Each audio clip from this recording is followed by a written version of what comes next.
but I'm the same. I can pretty much turn my hand to any sport and pick it up quite quickly.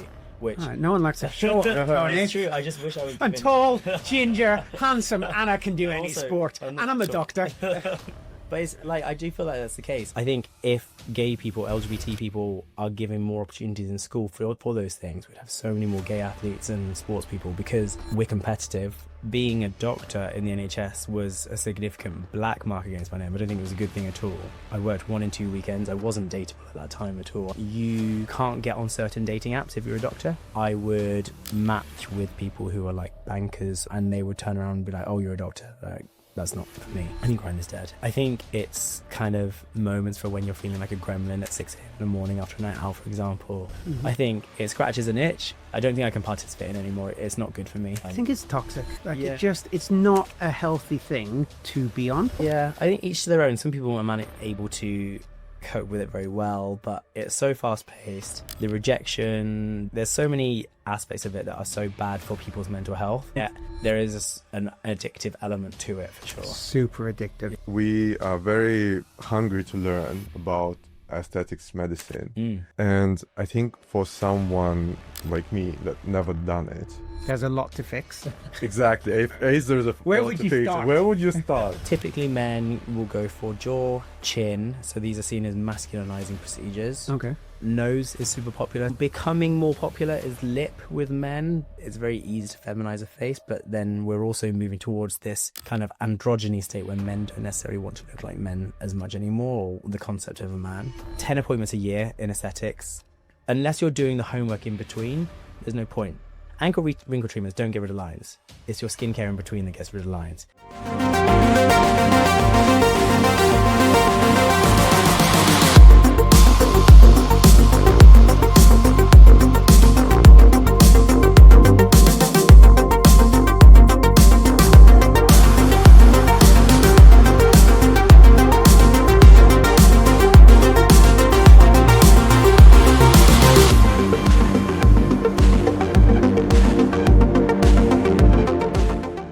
Hi everyone, I'm Azamat. And I'm Oliver, and we're the founders of Friend of Dorothy. And we're excited to have our first aesthetics expert, Dr. Tony Fordham. Hi, how are you doing? Nice to meet you both. So we usually start with the first question with our guests to tell a little bit about themselves. Fine. Okay, so I'm Tony. I'm a doctor in London. I grew up in an army family, so we moved around a hell of a lot. I was born in Germany, went to school in Cyprus for a few years, and then settled in the UK. At what point you were already out to your family? It was probably second or third year of university. Where I grew up was quite a small town. I didn't know a single gay person where I was, or nobody was out as far as I was aware. I didn't really know that I was gay. So yeah, university, you're thrown into a whole different world, aren't you? And then I eventually did meet somebody in second year of university, just on a night out, really randomly, and started having all these new strange feelings. And it essentially went like that. And that was my first boyfriend. I think I was the age of 21 at that time. He came out to his family when we met or just beforehand and really encouraged me to do it at that time as well. And how was your coming out story? It was very easy, but I think it's very normal for somebody who's grown up kind of the era that I did to hide away and shy away from it quite significantly. I can remember one time when my dad came to visit when I was younger, I must have been about 12, something like that. I remember my dad turning to my mum. Whenever my dad came to visit, I was always interested to see like what they would talk about. So I was hiding under the stairs, obviously. And like Harry Potter. Exactly. And I remember my dad asking my mum, do you think he's gay? And at that point, my mum said, well, I don't know, but it obviously wouldn't matter if he was. And my dad was like, yeah, obviously not. So hearing that, you immediately think that's amazing. But actually, for a 12-year-old living in the middle of nowhere, it pushed me so far into the closet because I didn't know I was at that stage. Just them asking the question makes it scarier, I think. It's terrifying, yeah. So you were 12 when you overheard that conversation? Yeah, and I didn't know what I was feeling at that stage at all. I mean, I mean, he was sat under the stairs with the boys' magazine, Britney Spears on his headphones. But other than that, he had no idea he was gay. To share. Yeah. I was probably a fan at that point as well, but I didn't see the signs. His parents were like, "That's a red flag." I mean, it's so different now. I was playing games and trying to play football and things like that and trying to normalize everything, whereas now I just feel like it's the complete opposite and people are coming out earlier and earlier, which is groundbreaking. It's amazing. And it's accepted earlier and earlier. So like much more, yeah. I think it's amazing that kids, like at school, not everywhere, because I know there's places in the UK or anywhere where it's not acceptable, but kids are growing up more accepting. Yeah. And I think that's amazing. I rang my mum the other day and she told me that my hometown, which as far as I was concerned, I was the only gay person from there ever, had their first street pride. Nice. Wow, that's so procession nice. and a march. And I'm like, this is a town of like, what, 20,000 people, maybe less than? Really, really progressive. So, when your dad asked your mom, "Do you think Tony is gay?" Why do you think he asked that? There's so many reasons, probably. I gravitate towards women. I always have. I'm like a staunch feminist. I grew up in a single parent family with my mum. I wasn't good at sports. I was significantly overweight when I was younger. All of that counted against me. I was quite effeminate, I'm pretty sure, as well. And although I couldn't see it at all, I think it was just obvious to other people and not myself. And people at school, I mean, people would call me gay all the time or girl. And you just kind of brush it off and you think that, like, I don't know what they're talking about. So Yeah. it's not a thing. You almost convince yourself. I mean, I don't know if it was the same probably in Kazakhstan. Here, it was like a common slur at school. Okay. If you showed any sign of it, like it just get out of control. And a lot of people, I think, would participate in it to hide the fact that they were getting it, which is why I'm always so shocked now when I hear about how it is in modern day. Because I say modern day, but it's not that long ago, or it doesn't feel that way. Yeah. So were you bullied then at school? Quite significantly. So I was overweight. I was ginger, which at that time wasn't a good thing whatsoever. It was really, in the UK, it was seen as quite a negative thing. I think there's been a significant change. When you're young and ginger, the only people that like the colour of your hair are your nannies, and they tell you it's the most beautiful thing ever, and you're so rare, and it is less than 1% of the population to have ginger hair and blue eyes. It's super rare, but it was a real bullying point, and there's a huge cohort of people who grew up through that, who have now come together, and I don't know, people may not have heard about it, but there's a collaboration called Red Hot. Yeah. I don't think there's any gay man who hasn't heard about it. Well, I had a sneaky look late at night. So Red Hot is super hot. Yeah. Okay. So before I moved to London, I found out about Red Hot, and it's by a well-known photographer called Thomas Knights, and he founded it as an anti-bullying kind of campaign for people who were ginger. And it started off as calendars, and they'd make significant amounts of money for charity. I think off the back of that, and I think just changing in trends, it's now become something completely different, and almost to the extent that ginger people are possibly fetishized. Yes. Yeah, It's become something completely different. I don't know. It's weird that how it completely flipped on its head. It really has. And like, so off the back of Red Hot is where I started gaining a bit of an Instagram following, and other things came from that. And it's completely different now, to the extent that we walked in London Pride as part of Red Hot. So now you embrace it, you own it, you love it, you're fetishized. And this is what Red Hot is about. Like their whole slogan is embrace it and own it. So you mentioned you were overweight as a kid, which is, I follow you on Instagram. Physically can't imagine it. And then at the beginning, you mentioned that your dad was in the army. And I was like, oh, that's probably why he's in such great shape. I'm reading a book on the moment about parenting and stuff. And it's like, if you want your children to be healthy, they should see you working out. I think I'm just the generic story of dysmorphia in gay men, to be honest. I think you grow up being bullied and seeking validation for one thing or the other. And I joined a gym when I was 16, and I've never missed a gym day since, basically. So when did you transition from being a fat kid to being...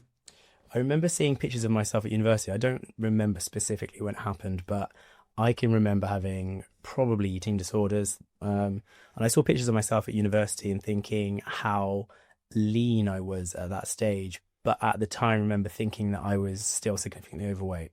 like I said, I've been going to the gym since I was 16, but not having a clue what I was doing, essentially. And then I think probably mid to late 20s, I started realizing how muscle works and how to put on muscle and that kind of thing. It's a shame because I've always been super into sports and competitive, but I was never really given the opportunity in school because I was overweight. I maintain that had I kind of stayed in or started sports at a young age, that's what I would choose as a profession now, definitely. It's interesting. So I took up tennis about a month ago. I've always avoided sports. As a kid, I had it in my head that I was not good at them, so I didn't do them. And I would come up with the excuses to bunk off and so on. Yeah.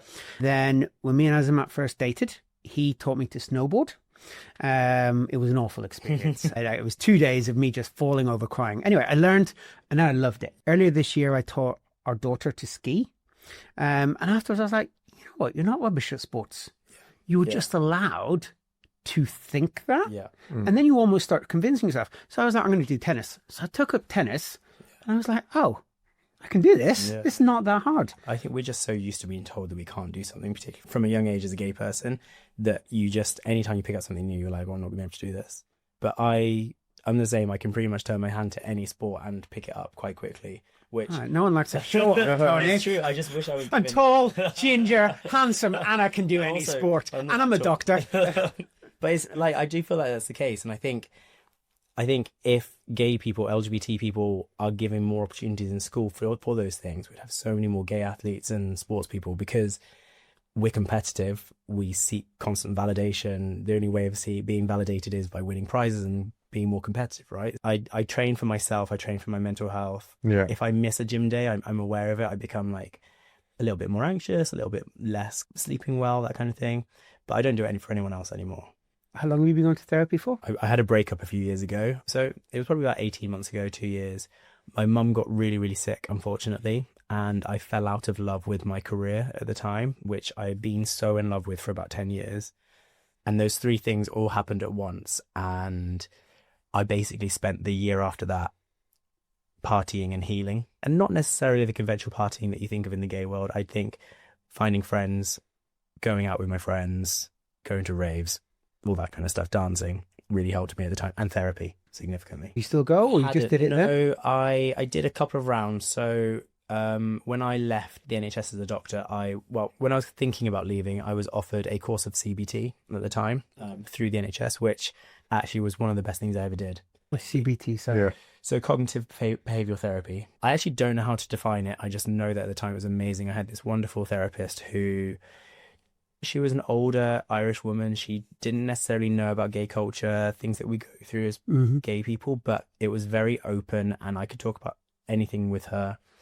Although it was more focused towards my career, obviously I also had a breakup with my mum being sick at the time. Yeah. So we looked at it as a 360. And it's about challenging your beliefs as to why you are a certain way and putting it on its head and coming out with better ways of coping. So I love therapy. I started because I grew up pretty shitty childhood and family sort of thing. And then before I had a kid, I was like, I want to clear all that shit away so that I'm not passing it on. So I started therapy and I've had the same therapist since. But it's weird. You tell people you're having therapy and they think, oh, what's wrong with you? Yeah. Like literally I've had people say, when I'm like, oh, I can't today, I've got therapy. Oh, what's wrong with you? Nothing. I think it's just really good for anyone. I think it's one of the most important things you can do as a human, but particularly as a member of the LGBT community, because we've got so much packed away in our past. I think there's something about British conservatism that you're literally like, oh, so you must have mental health problems. And it's not necessarily that. It's about, like you say, for me, it was about recognizing the trauma that I had been through at that time and not taking that forward in my life and not taking that into future relationships or letting it affect my relationship with my mum, things like that. So that was why it was important for me. Okay. And you had that when you left the NHS? So we got given 10 complimentary sessions, but I then went through the breakup and I sought a clinical psychologist. They're more finely attuned to diagnosing and then treating. I actually only ended up having 4 sessions with her because as soon as I walked in, her question to me was, do you think you need to be here and not your ex? And I was like, I don't know. So kind of flipped on its head completely. Essentially, she said to me, look, you've learned all of this from CBT already. You're doing all the things. I was journaling, I was meditating, I was doing sports. So it was one of the best things I ever did, without a doubt. I fully recommend it. I follow you on Instagram. You were talking about dating in London. Yeah. Are you dating at the moment? No. Okay. He hesitates. What is your opinion on dating in London? It's really hard. And I don't know how to qualify that with a reasonable... Oh, because gay men are dicks. reason. No, Well, I'm joking. yeah. I'm joking. I love being gay. I go through phases of wanting a partner and wanting to be single. And it's really hard. And I'm not best placed to advise anybody because I've been through some absolute horror stories and I've probably created horror stories. I think the apps have made it significantly easier to date, but it's also made people very lazy. I think, why would a man go up to somebody in a bar or on a night when you could just do it on an app? Mm-hmm. It's so readily available and you can have anything you want at the touch of a button within 5-10 minutes if you're that way inclined. I genuinely believe that when you stop looking or stop putting so much pressure on it, that you loosen up a little bit and you become more, you give better energy. It just feels like for a person like you who is well-rounded, it just feels like it might be easier for someone like you. Can you just tell us a little bit more about what you find difficult? Well-rounded. The rest of us are dogs sleeping out in the garden. Oh, I thought you were talking about my weight again. No, in terms of career, the looks, and The body? the body. Wow. Yeah, so I don't know. I It actually just feels- think that going back, being a doctor in the NHS was a significant black mark against my name. I don't think it was a good thing at all. I worked 1 and 2 weekends. I wasn't dateable at that time at all. You can't get on certain dating apps if you're a doctor. I would match with people who are like bankers and they would turn around and be like, oh, you're a doctor. Like, that's not for me. Oh. And you don't get, it's not well paid as a career. So that was almost a negative for my dating. Interestingly, dating people from other countries, it's seen as a really good thing. So you've got earning potential and you're clever. You've been to university. for a Yeah, significant that's how I would view it. That wasn't a string to my bow at all, as far as I could see. It's interesting. I can't imagine how a doctor would be considered undateable. And it was interesting that you said, oh, because you work every other weekend. Because that's something I struggle with dating. At the weekends, I'm like, Yeah, got 3 kids. I'm like, I don't have time to go on a date. that's the thing. I go through phases. Even now that I'm not even an NHS doctor, sometimes you're just too busy. And I think being able to show up and be present and in a good mood on a date is actually quite difficult. Do you think Grindr's dead? I think Grindr's dead. I think it has its kind of moments for when you're feeling like a gremlin at 6 a.m. in the morning after a night out, for example. Mm-hmm. I think it scratches an itch. I don't think I can participate in it anymore. It's not good for me. I think it's toxic. Like Yeah.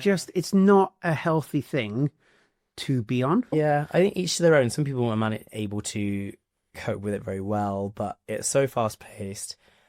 The rejection, there's so many aspects of it that are so bad for people's mental health. Yeah, there is an addictive element to it for sure. Yeah.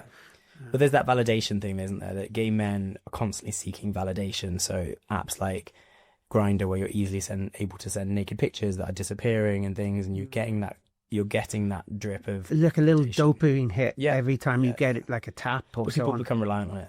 That's one of the issues.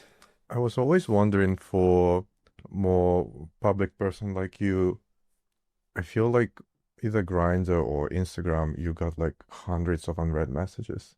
Is that true? I am pretty good at clearing out my Instagram folders, only because used to be more so, but part of my business is run through Instagram, so I have to read those messages. And I would say 90% of them are absolute dross or rubbish, but every now and again I do make a connection. Instagram in itself, actually, I do consider it a dating app as well, because people will slide into the DMs. How do I phrase this? Your Instagram, there's a lot of topless pictures, and you have a great body. There's a balance, I would say, on mine. Okay, maybe I'm just seeing the I'm topless. hyper aware of it. As far as I'm concerned, all it is topless. But my point is, I imagine. So I've had other gay companies apart from Friend of Dorothy. I used to have a gay photography studio, and we did photos for people's dating apps. And the amount of people, the admin team would go in the morning, they'd go to the Instagram, and the amount of D-pics, and I just imagine you probably get a lot. I don't think my Instagram's that sexual.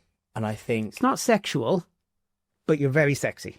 Yeah. As I blush. But then so, do you know what? I think maybe a few years ago, yes. Okay. I think the era of unsolicited nudity is actually dying away. Okay. And I think there's a shift in consent. Mm-hmm. I think I probably haven't had an unsolicited dick pic in a long time now. I also think if you attend queer spaces and club nights and things, there's such a move towards consent and unsolicited attention and things. And I think that has moved into areas of social media as well. Interesting. For the best. I think it's a good thing.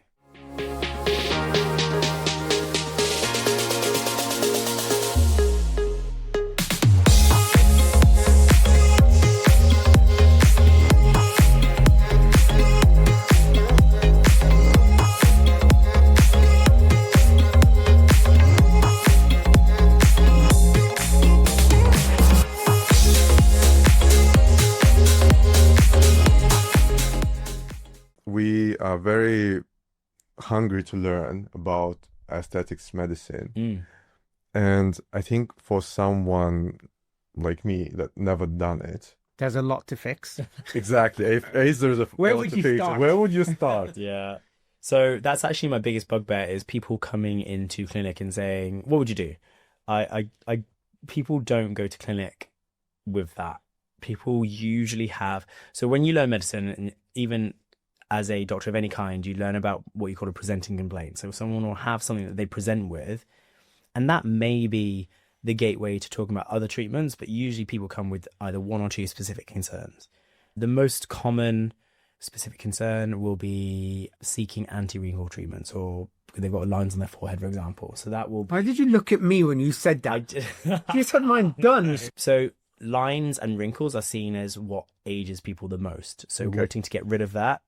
And that is definitely kind of, I would always say, the gateway drug into the world of aesthetics. The good thing about the aesthetics industry is that it's constantly shifting and changing. And where we are at the moment and where it's moving to is where it should be, and where we're focusing on skincare, regenerative treatments, regenerative medicine. And that's what's really sexy in aesthetics at the moment. Which doesn't mean Botox.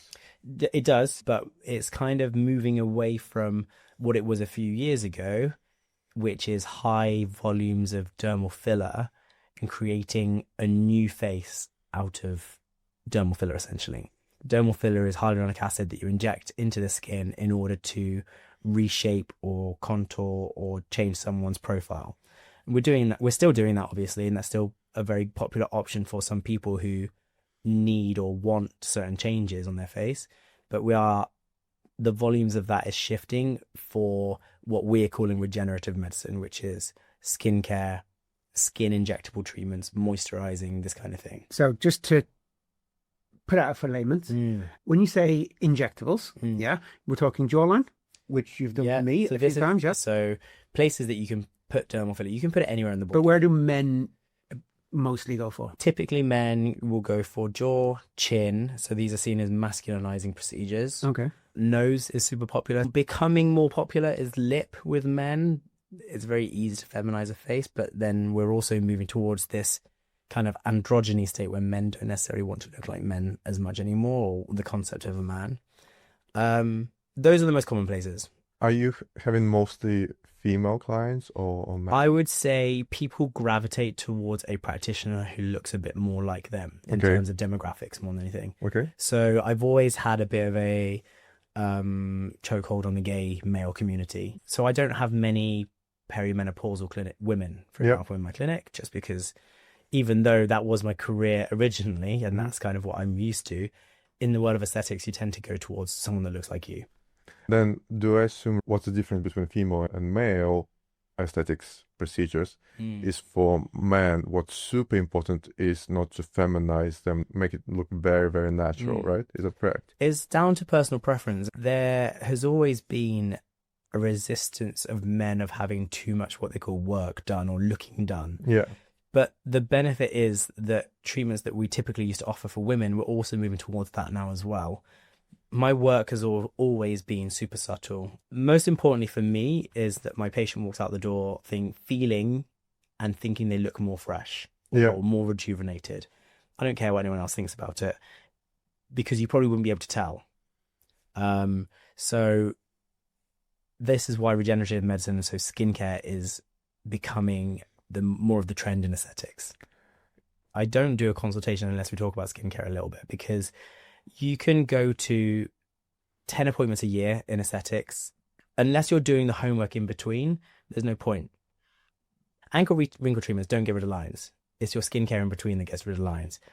Anti-wrinkle treatments such as botulinum toxin will rest the muscle, which gives your skin time to heal itself, as in get rid of lines and scars and things, allowing your skincare to work in the background. Okay. So you always have to do an element of skincare in your consultations. And that can be things like vitamin C's, retinols, moisturizers, SPF, the standard treatments. So a big interesting thing, you get a lot of gay men going to you. Now you've done my jaw 3 times. You did it first. I think you did it 3 times, then once when I was living in Cyprus for a while, and then once here in the UK.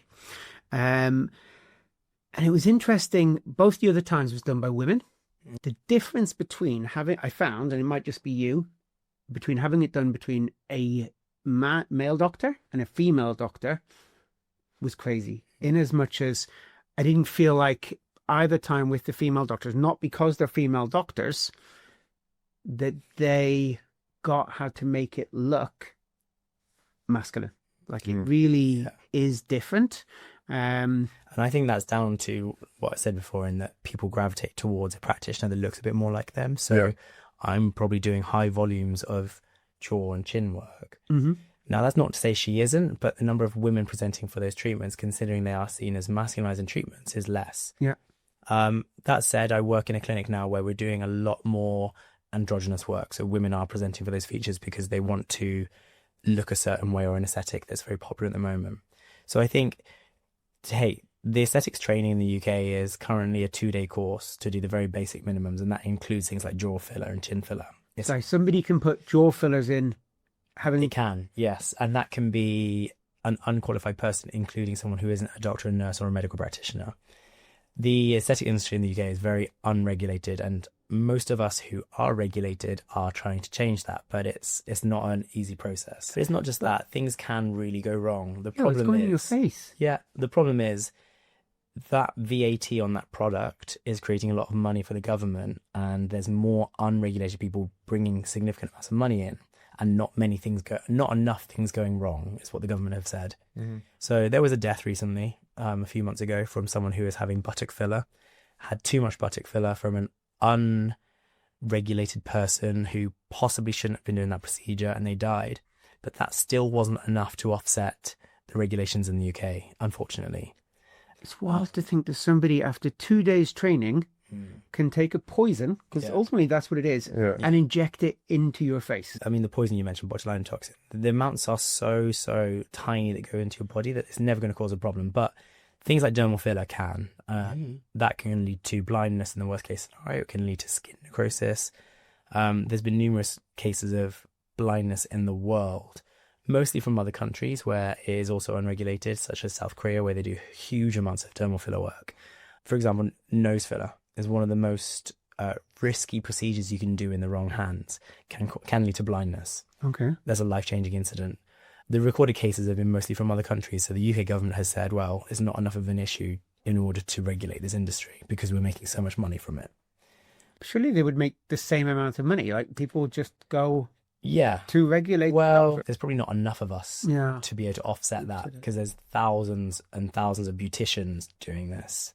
That's my next question. Yeah. It's quite pricey to do these things. With the right people. I've seen Instagram ads recently where people are offering a mil of lip filler for 50 quid. And I'm like, how are they getting that, firstly? Because it doesn't cost a 50 quid. Okay. And are people willing to pay that? And unfortunately, there's such a divide in the UK where people either want to go to a doctor or a regulated professional, or they're happy to save a buck and go to somebody who has limited training, So the product itself, whether it be the filler or the Botox, it's quite expensive to buy, I assume, and that's why the end product costs quite a lot. But also, you're paying for someone's expertise. So my point is this. So realistically, the people doing it for cheap don't have the expertise. Yeah. And are they using the actual... Probably not, no. So there's certain fillers that aren't legal in the UK, and the worst case scenario I've ever had was a patient came to our clinic when I was working in South London and had 17 mils of filler put in her face. So a doctor had come over from Turkey, didn't have a GMC qualification, and that's your regulation in the UK to be a doctor doing these things, or any kind of doctor in the UK, and had 17 mils put in her face, and she'd gone in for consultation and didn't expect to have that, was slapped with a £6,000 bill, and essentially asked us to dissolve it all, get rid of it. Now, I did the best I could, but what I then found out was that some of the filler that was put in her face was not dissolvable, which we don't typically use in the UK.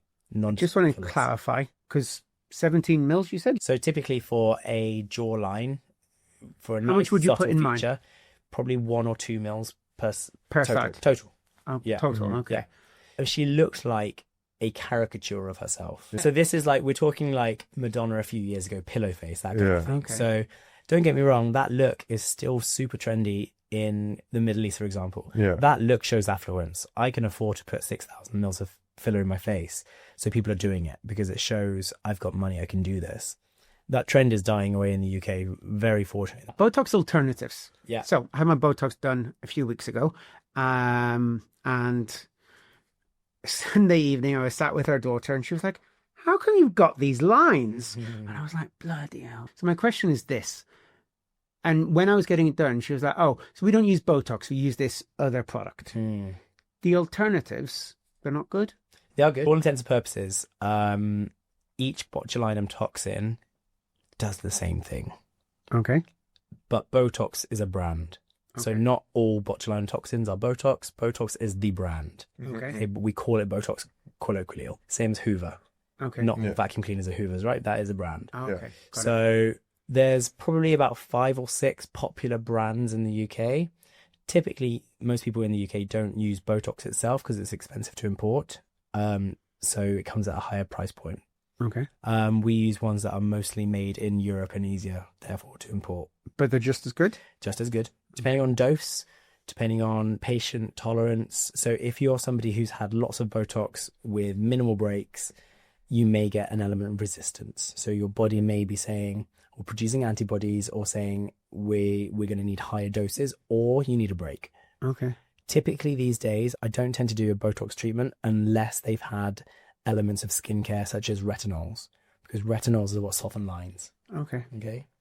So I need to come back to London and use a proper doctor. Now I'm thinking about this woman who did mine, and I'm thinking maybe she only had 2 days training, and she's like, well, so I mean, Botox is our bread and butter. It should be easy to get it right. Again, the benefit of me treating lots and lots of male patients is I know that we've got faster metabolisms, we've got testosterone, which metabolizes Botox more quickly, and we need high doses because we've got bigger muscles. That includes the forehead. So typically, if you're a man and you're having Botox, you will need a higher dose than a female. But that just comes with experience. She's a female doctor, and she's doing, where I live is smaller than London. I don't think there's as many men going to get it. So if she's doing 100 patients and 99 are so she's women, gonna be used to doing she'll be used to almost doing it from repeat. The lady who did my Botox was like, oh yeah, you should come and do your Profilo here and so on. I haven't had it in a while. What is Profilo? What is Profilo? Is, again, there's a name brand of a injectable moisturizer. So it's a hyaluronic acid, which isn't a dermal filler. So it's placed under the skin in order to give your skin the building blocks it needs to produce more collagen. Adds a little bit of volume by drawing water in, but not too much. It's basically a skin smoothing injectable treatment. Okay. It's mostly placed on the lower face. It makes you look like you have, when you put a filter on your camera phone? Okay. Yeah. And your skin is like filtered. Yeah. Like it makes you look like that in real life. It's like a subtle skin booster people often, and this is a niche reference people may get, women in their second trimester of pregnancy get what we call a pregnancy glow. It just makes people a bit more dewy and glowy. Yeah. And then more popular off the back of that, I don't know if you want to mention it, is salmon sperm. I've heard about this, and I'm like, Salmon sperm. You know what sperm is? Yeah. They're injecting salmon sperm.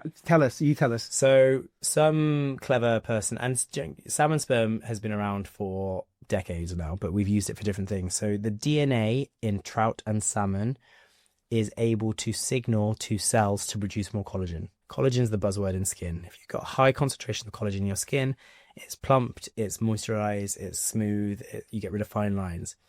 So it's better than, it works in a different way to other collagen boosting treatments because it tells your skin to do its job better, which people like more because you're not adding anything, you're not adding any volume. Most of our treatments, unfortunately, get really popular off the back of someone famous talking about it. And it's usually the Kardashians. Okay. It was the Kardashians for Profilo. It was the Kardashians for something else that's very popular. And Kim Kardashian famously said, "I've had the salmon sperm facial." Went huge. Like it's just in one of the clinics I work in, we're doing about 10 a day at least.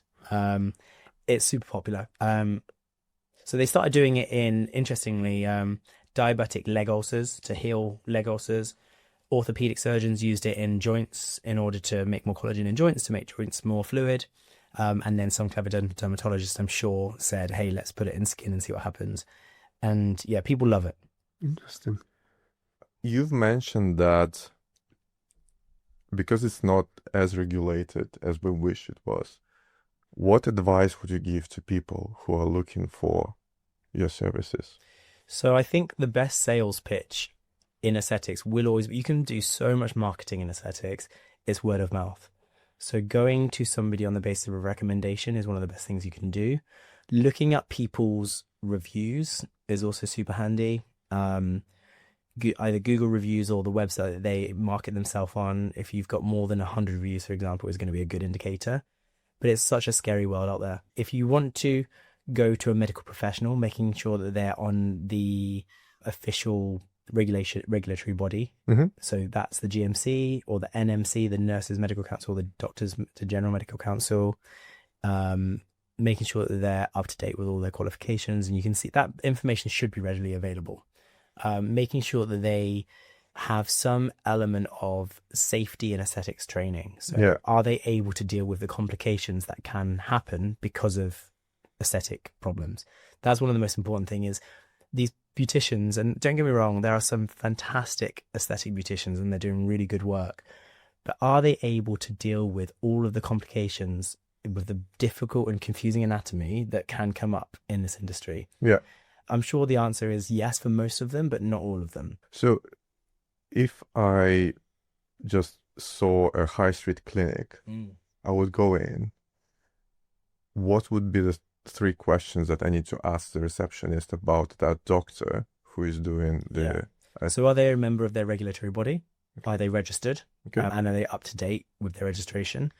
At one clinic I work in, the rule is you either have to have 5 years experience minimum or a level 7 diploma, which is the highest award you can get in aesthetics, which shows that you've done all your postgraduate training in aesthetics. So that's not just doing your 2-day course, that's ongoing learning. But how would you get 5 years experience without having 5 years? Difficult. So that's why the level 7 is more popular now. So that is done over the course of 1 to 2 years, just being in the industry for 5 years as well. I guess the point you're making is that's a good clinic because they're saying, exactly. well, we won't employ anyone under this level. So maybe it depends who you want to go to. But if you walked in the clinic and they said, "Oh, we've got this new doctor, they've been practicing a year," maybe that's not the doctor for you. Yeah. It's quite difficult to make Botox go wrong. So if you're just looking for some Botox, hey, maybe that is the clinic. But if you're looking for dermal filler work or work that's near the eye or in dangerous places, then maybe that's not the clinic for you, for example. Okay. Any red flags in clinics? One of my biggest bugbears is overselling or pushing. We don't do that in clinic. I hate it. If someone walks in for a treatment, we will offer that treatment. We may suggest other things, but I don't do a see and treat with those things. I will say, you need to go away with this information I've given you and come back if you want to. So overselling is a big thing in the aesthetics industry. I was offered a discount the other day. Yeah. If I called by the end of the day and booked my profiler, I could have a 20% discount. I could use it anytime the next 3 months. And that's them just trying to fill up spots. There's a load of rubbish. Can we talk about a couple of archetypes? So the first one is a person who has, for example, male gay man in his 40 plus, who has wrinkles and whose face is a little bit fading. So typically when that person walks into clinic, we would offer them a skincare consultation. So making sure they're doing the right things day to day with their skincare, depending on how they feel about certain treatments. So this is where you explore their ideas and expectations with that person. So what do they think about injectable treatments? Are they willing to pursue that? Collagen stimulants are where it's at the moment. That would be the salmon sperm that we've talked about, Profilo, things like that. Non-invasive treatments such as microneedling. So that can produce collagen as well. Microneedling is super popular. Facials, laser treatments, these kind of things are quite non-invasive and could produce a good skin texture. Overselling would then be offering that person high volumes of dermal filler in order to create a more youthful appearance. And out of all of the procedures that you've mentioned, which are the most effective? They're all effective in their own way for different things. Okay. So the most effective treatment for skin quality currently, it will be the salmon sperm. It sells itself. We don't even need to sell it currently. Like it flies off the shelf. So that is the most effective for producing clear, lovely skin tone and complexion. Okay. And then how often does that person need to come over for a refill? We follow the manufacturer's guidance. So they need a loading dose. And it's the same with most treatments like Profilo as well. You need a few treatments in quick succession monthly, and then thereon they say 6 monthly. So twice a year on average. And that's also similar for botulinum toxin. So that's 2 to 3 times a year, depending on person's preference. These things will significantly stave off aging. Yeah. And from all the procedures you've mentioned, I don't think I've heard like Botox itself. Botox is 70% of our work. Okay. It's seen as kind of the standard thing these days, to be honest. The magic number in London, particularly for gay men, seems to be around the age of 30 when people start noticing their lines. Yep. Men also age differently to women. We're almost expected to have a degree of age on our face. It's just seen as being more normal. So that was my question number 2. For gay men, losing your youth is like a tragedy, right? Yeah. At what age you would say it's all right to start going to your clinic, and what procedures are safe? So, I mean, there's no cut-off age. Treatments aren't licensed for under 18-year-olds, for example. I've had patients from the age of 20, upwards, to be honest. They're licensed for different things. And it depends what the person's there for. You can do wonderful things with dermal filler these days. So younger people who have like humps in their nose, for example, you can hide those.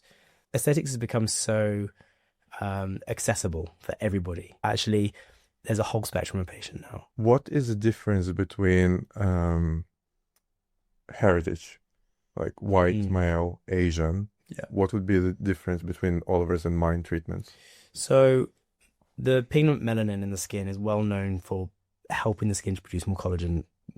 Skin that is melanin rich is moisturized and does not line or age as quickly. The other difference is that people of color or people in other countries are significantly better at using SPF than British people.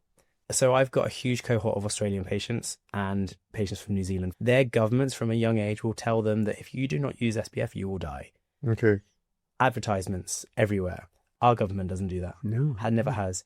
So my experience of SPF is being on a beach one day a year on that hottest day of the year and being lathered in this white, awful stuff. And naturally you grow up to have an aversion to SPF. Luckily these days, SPF is so much better. You can hardly feel that you're wearing it most of the time. And it should be part of someone's daily skincare regime because that is what will be the most anti-aging thing you can do. Also anti-cancer, obviously. If you're not protecting your skin, there are risks of various types of skin cancer. There's a reason why, obviously, Australians are better at it. 1 in 3 men get skin cancer in Australia. So that is a higher prevalence of skin cancer than in the UK. So being good at SPF is so much more important than other areas of skincare. All year round. All year round, typically, yeah. And is it worth paying for good? I'm a cheapskate. I would like buy the cheap bottle. So the body stuff tends to be a little bit cheaper than the face stuff, but the face stuff has other things in it for anti-aging, typically. Okay. So it has an SPF, but it also may have a moisturizer. It also have a... It's worth paying the extra to have the second. In my face. opinion, yes. Because also, if you're using that product and it's a smaller product on your face, it will last longer. Are there any particular countries that are way more advanced in aesthetics? The UK has always been, I would say, about 5 years behind countries such as the US and Canada, who are very pioneering of it. And the reason for that is that in America, particular time is money. So their estheticians are mostly plastic surgeons or dermatologists because that's the regulation over there, which is good. But you also pay a premium for that as well, obviously. But they're also therefore leading the research because they want to offer more treatments. We don't do much research in the UK in aesthetics because there's no benefit of it. We just buy it in, Buy it in, follow everyone else's guidelines, let someone else do it. The lead is, though, Korea, South Korea. It will be, particularly for gay men. They have just developed a whole skincare protocol and treatments that are super fashionable now. We import so much South Korean skincare into the UK as well now, and it's becoming more and more popular. What about paying going to Turkey? Good or bad? What I will say is Turkey's got a bad reputation for producing a certain look or downsides, but if you're going to have certain treatments such as hair transplants and things, there's not loads of UK clinics that offer that. The thing about Turkey is they're doing really high volume work. If you go to the right clinic, and it's all about doing your research, if you go to the right clinic and you're doing your research and you go to somewhere that are doing 100,000 hair transplants per year, they're going to be good. Yeah. They're going to know what they're doing. The UK is getting better and much better at these things, but it comes at a premium price, obviously. Yeah, it's crazy. It's the same as Botox, people will shop around for the cheaper deal. So now, because obviously I used to see you when you worked in Battersea. Yeah. Are you working now at a trans clinic, yes? So the clinic's called Injectable. Lots of people have heard of it because they've really done their marketing. They know what they're doing. And word of mouth has spread so significantly because it's one of those clinics where you need either 5 years experience as a doctor or you need the level 7 diploma. So the people working there are super highly qualified. But not just that, it's created a really safe space for marginalized communities. So we treat a lot of people with color. One of our practitioners is a person of color, so she's used to treating Asian and black skin. Okay. We have an off-branch company called Transjectual, so we treat a lot of members of the trans community. And there's a few practitioners there who are very used to doing procedures which are seen to either feminize or masculinize a face. So gender-affirming treatments, and we offer that as a standard to that community. I guess it's so specialized, but because if you think about it, I go and I want it to look more masc. A woman goes and she wants it to look more feminine. Yeah. This is, in both cases with trans people, I imagine, to correct me if I'm wrong, it's the reverse of that. With all of our practitioners, we will always look at the individual in front of us. So we don't just offer 2 mils of dermal filler to the jawline as a standard. We take each person individually. Then when you throw into the mix that a person is trans, you've got so many more elements to think about. So is this a trans man who is on hormone replacement therapy? Are they going to grow a beard? Is this a trans woman who's having electrolysis to have all her facial hair removed? There's so many different things that we think about, and we offer those treatments as well. But also, we've got the expertise now where we are practitioners offering these procedures that can affirm someone's gender so significantly. We had a pride campaign recently with the biggest dermal filler brand. We did a transformation, so I did a trans male patient transformation. I've seen it. It's really good, yeah. And my colleague did a trans female transformation, and they're really beautiful, affirming treatments. We're trying to create more of a company that can help these people because these people have been so marginalized. They don't have access to care. The NHS isn't recognizing their treatments. Sometimes they don't have access to their hormone replacements. So we're trying to set up funds and ways that people can access. If you add lip filler to a trans woman, you ultimately immediately change her appearance and you make her look more feminine. So if we can sub the cost of that somehow for these people, then we're really doing something for them. The ultimate dream is to have a completely separate clinic called Transjectual where these people can go and just be around other trans people. We have Injectable at the moment. There's 2 branches. There's one in Notting Hill, one in Shoreditch, and it's busy. It's good. We're doing really well. And being able to help the trans community as an off branch of that that's how I get my altruism as a doctor, because I really do feel like we're giving something back to that community. And we talked earlier about red flags looking for clinics and so on. And I imagine in certain parts of the UK, if you're a trans person, maybe coming to London can be a big deal in the cost involved and so on. Is there something trans people should be cautious about? Immediately when you think of doing a treatment for a trans person, you're going to be thinking of doing lots and lots of dermal filler because, hey, this person they want gender affirming care, so we need to build a new jawline for them. And then that is seen as off the cuff. That could be seen as adding 10 mils of jaw filler all at once. And it's not about that. For us, again, it's still about, these are still human beings. Obviously, we're still trying to create subtle enhancements of someone's own natural beauty by adding a little bit of dermal filler here and there. Build up slowly. The time it takes for someone to transition to another gender is essentially can be their whole life. So it doesn't need to be done all at once. Small amounts of filler, constant reviews, letting them know that they can come back anytime for more treatments if they want to. So someone adding 5 mils of filler all at once, one and done, that's a red flag for me. We're wrapping up with a quick blitz questionnaire for you. Yeah, okay. So you know how it works is you take off all your clothes. What's your favorite gay bar or club? I have a real affinity to Feel It. For those that don't know, Feel It is a queer party that happens at the O'Meara, which is near London Bridge. It's hosted by Jodie Harsh. It's one of her nights. And it is just a constant. So, hey, if it's your birthday and you don't have any plans, go to Feel It. If you've got friends visiting from out of town, go to Feel It. It's just so inoffensive and queer. I really love it. What supplements do you take? I take, how long have you got? So a multivitamin, zinc. Zinc is shown to help testosterone production in the human body. Creatine, protein shakes, pre-workouts, branched chain amino acids. I think that's it. And salmon sperm. Drag queens, lip sync or live vocals? Lip sync. Okay. Yeah, I think some of the talent that you can do while lip syncing is great. And that's the original, right? That's the OG. Yep. Queer icon, dead or alive, you would invite for dinner? I was such a Britney stan growing up. Yeah. And even though things have changed, it would still be Britney. But Britney probably from 20 years ago. I'm a bit scared of current Britney. Favorite concert that you have visited recently? So it would be Glastonbury Festival, which was last week, watching Olivia Rodrigo, who's one of my favorite music artists currently. Nice. Best advice you've ever been given? Best advice I've ever been given, just to be unapologetically yourself. I think that's so important, particularly in our community. Yeah, I don't know how to qualify that further, but that would be it. Amazing. It's so lame, but yeah. Tonya, that's it. Thank you so much. Thank you for coming. Absolutely amazing. Absolute pleasure. Thank you. Nice to meet you guys. Yeah, thank you. Thanks.